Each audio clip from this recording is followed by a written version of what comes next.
Tamam.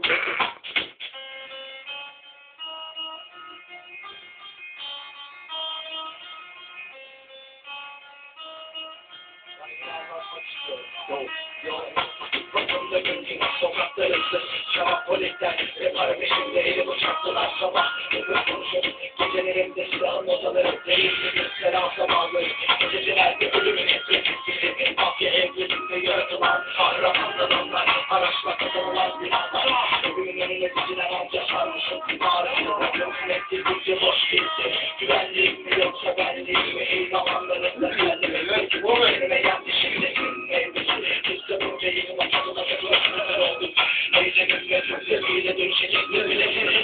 sonunda elime ayılarım güvenlik vaziyetine gizmeyle karşılık verilmiş bunlar getirdi başbakan bunlar gerilemez kültürüm hiç oldu özürüm için dilekçe ver ben yanımda manca kaldım dilekler bu bölümü şimdi İstanbul'da olur Türkiye burası değil sekiz bakışlar yolunu tutup biz kokmalı 24 saatte üstü çevirir ölüm yolanın Oğlum ya sıksın ama kalbim kırıkın bekçisi olmuş sigarama derdimi anlatayım duman olsun yüreğim ben çaresiz avare gezerken gözyaşlarım yaşlarım olmaz bakışlarımda kara ifade istifade edilemeyen masumiyetim yüzünde meymenet göremediğiniz günleri derimde bir bütün ben beni kanıyor açacağız değil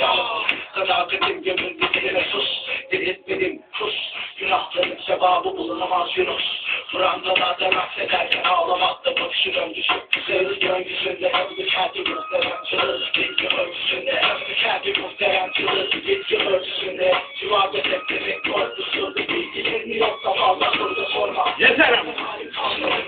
Kesiyorum ha. Ne kadar kaldı sonra?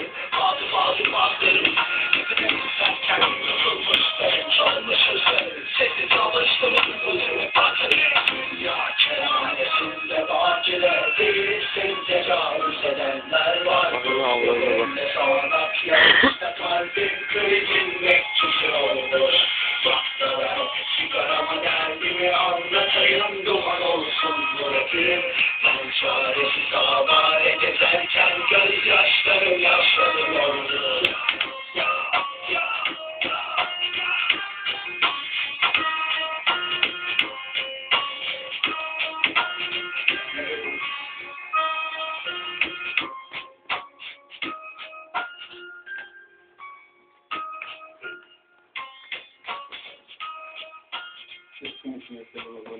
O kadar dostum. Bu şarkı benden sana. Ya.